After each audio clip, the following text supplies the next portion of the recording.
Hello children, welcome to असा education. आज हम करेंगे सीबीएसई की चौथे क्लास की हिंदी की किताब रिमझिम का दूसरा चैप्टर जैसा सवाल वैसा जवाब। इसके हम करेंगे प्रश्न उत्तर। आइए देखते हैं कि आपका पहला प्रश्न क्या है। पहला प्रश्न है, ख्वाजा सरा के तीनों सवालों का क्या कोई और जवाब हो सकता है? अपने मन से सोच कर लिखो। आंसर होगा हाँ, हो सकता है। तो ख्वाजा सरा का पहला सवाल था, संसार का केंद्र कहाँ है? इस सवाल का जवाब हो सकता है कि हिमालय की सबसे ऊंची चोटी की सबसे ऊंची जगह ही संसार का केंद्र है। ख्वाजा सरा नाप कर देख लें। दूसरा सवाल था, आकाश में कितने तारे हैं? इसका उत्तर हो सकता है कि एक बोरी सरसों में जितने दाने हैं आकाश में उतने ही तारे हैं। ख्वाजा सरा दानों को गिनकर देख सकते हैं। उनका तीसरा सवाल था, संसार की आबादी कितनी है? संसार में जनसंख्या कितनी है? इसका उत्तर हो सकता है कि ख्वाजा के सिर और दाढ़ी में जितने बाल हैं संसार की आबादी उतनी ही है। वह चाहें तो अपनी दाढ़ी और अपने सिर को मुड़वा कर गिनती कर सकते हैं। आपका दूसरा प्रश्न है, अगर तुम ख्वाजा सरा की जगह पर होते तो बीरबल को हराने के लिए कौन से सवाल पूछते? तो इसका उत्तर होगा, अगर मैं ख्वाजा सरा की जगह पर होता तो बीरबल को हराने के लिए यह सवाल पूछता कि बादशाह का कहना है कि बीरबल मूर्ख है, उसे देश निकाला दे देना चाहिए, तो बादशाह ने झूठ बोला या सच? आपका अगला प्रश्न है कि जो ख्वाजा सरा था उसका बस चलता तो वह बीरबल को हिंदुस्तान से निकाल देते। अगर तुम्हारा बस चले तो तुम कौन कौन सी इच्छाएं पूरी करना चाहोगे? तो ख्वाजा सरा का बस चलता तो वो बीरबल को क्या करते हैं, हिंदुस्तान से निकाल देते। तो तुम्हारा अगर बस चलेगा तो तुम कौन कौन से काम करना चाहोगे? तो अगर मेरा बस चले तो मैं अपनी कार से पूरी दुनिया में घूमना चाहूँगा, पूरी दुनिया की सैर करना चाहूँगा। संसार की तरह तरह की चॉकलेट फ्रिज में रखकर समय समय पर उनको खाऊँगा। सुपरमैन बन जाऊँगा और संसार की सभी अपराधियों को पकड़कर मैं जेल में कैद कर लूँगा। तो ये मेरी इच्छा है कि अगर मेरा बस चलेगा तो मैं ये काम करना चाहूँगा। अपनी कार से पूरी दुनिया में घूमना चाहूँगा, तरह तरह की चॉकलेट खाना चाहूँगा, सुपरमैन बनना चाहूँगा और संसार में जो भी अपराध करते हैं, अपराधी हैं, उनको पकड़कर मैं जेल में कैद कर लूँ। ये मेरी इच्छा होगी अगर मेरा बस चलेगा। तो आपका जो अगला प्रश्न है वो है, नीचे लिखे वाक्य पढ़ो। मैं बस में बैठकर स्कूल जाती हूँ। ख्वाजा सरा का बस चलता तो वे बीरबल को निकाल देते। बस रुक जाओ, अब रुक जाओ, बस 2 दिन की तो बात है, मैं आ जाऊँगी। तो ऊपर लिखे वाक्यों में बस शब्द के अर्थ जो हैं वो अलग अलग हैं। अब इसी तरह चल शब्द से वाक्य बनाओ। तो संकेत में दिया गया है चल, चल, चल, चला, चले, चलना, चलती, चलो। तो आपको इनसे वाक्य बनाने हैं। तो सबका जो अर्थ होगा वो अलग अलग होगा। तो पहला है चल, तो हम लिखेंगे बीच सड़क पर मत चल। अगला है चल चल, मैं तो चल चल कर थक गई या थक गया। फिर है चला, तुम यहीं पर बैठो, मैं तो चला। अगला है चलें, तो हम बनाएंगे कैसे चलें, अभी सोहन तो आया नहीं है। चलना, अब हमें चलना चाहिए। चलती, इसी को चलती का नाम गाड़ी कहते हैं। चलो चलो अब खेल लें। और हम बनाएंगे जैसे कि चलेगी, तो यह फिल्म बहुत चलेगी। तो इस तरह से चल जो शब्द है उसके हम अलग अलग वाक्य बना सकते हैं, जिसका मीनिंग है, अर्थ है, वो अलग अलग होता है।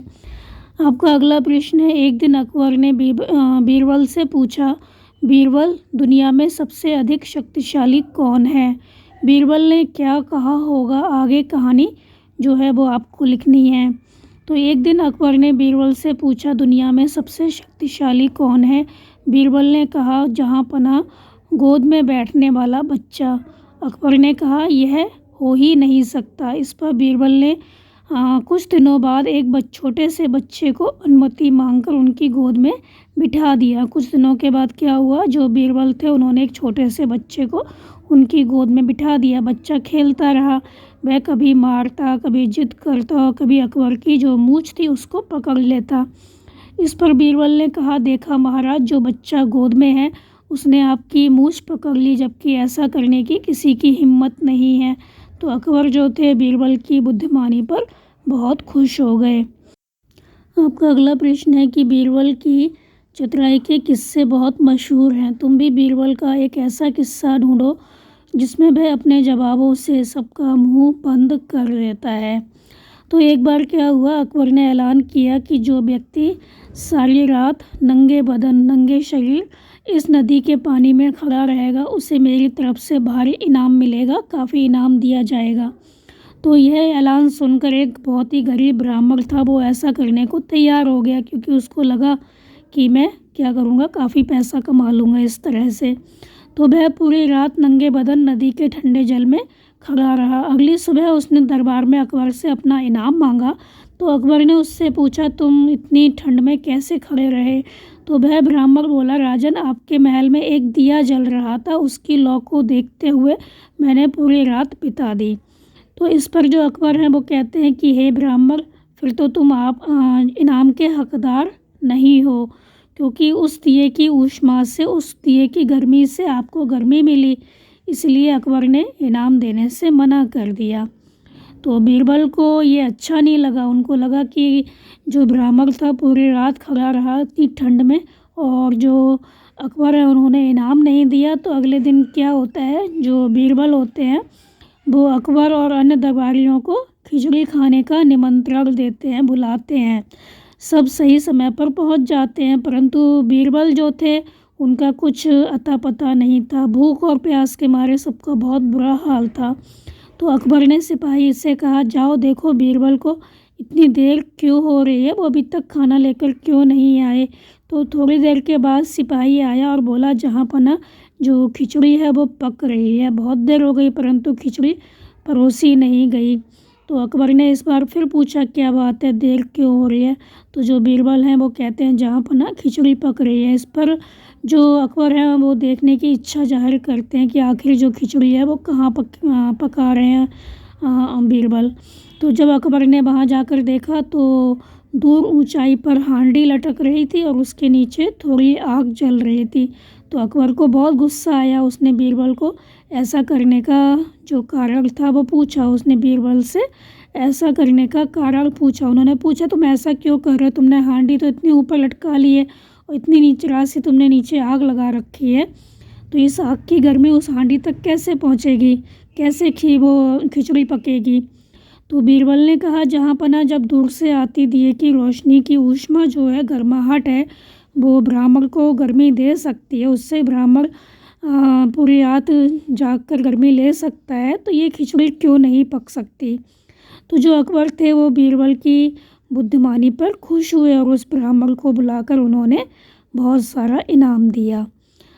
इसमें अगला प्रश्न है कि बीरबल की तरह बहुत से अन्य व्यक्तियों की हाजिर जवाबी के किस्से प्रसिद्ध हैं, तो उनके नाम पता करो। तो बीरबल की तरह बहुत से और भी व्यक्ति हुए हैं, जैसे कि हैं तेनालीराम, मुल्ला नसरुद्दीन, शेख चिल्ली आदि। अगला प्रश्न है कि नीचे लिखे शब्दों की जगह और कौन सा शब्द इस्तेमाल हो सकता है, खाली जगह में लिखो।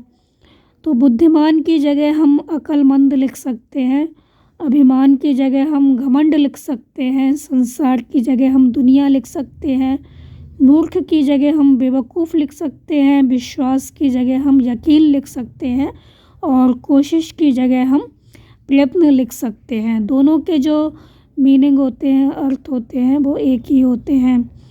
आपका अगला प्रश्न है कि जो ये मुहावरे दिए गए हैं उनका आपको वाक्यों में प्रयोग करना है। तो नीचे लिखे मुहावरों का इस्तेमाल कर तुम ये जो मुहावरे हैं तुम कब कब इस्तेमाल कर सकते हो, आपस में चर्चा करो।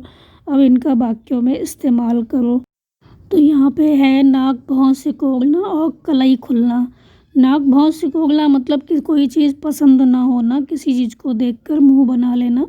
तो नाक भौं सिकोड़ना, तो सीता का नाम सुनते ही गीता नाक भौं सिकोड़ने लगती है। अगला है कलई खुलना, मतलब पोल खुल जाना, किसी की करतूत का पता चल जाना। तो उसकी करतूत का पता लगते ही सबके सामने उसकी कलई खुल गई। तो यहाँ पे आपका जो चैप्टर है बच्चों वो ख़त्म हो गया। आप इसको अच्छे से समझ कर याद कर लीजिए और हमारे चैनल असा एजुकेशन को लाइक कीजिए, सब्सक्राइब कीजिए और शेयर करना बिल्कुल मत भूलिए। Thank you.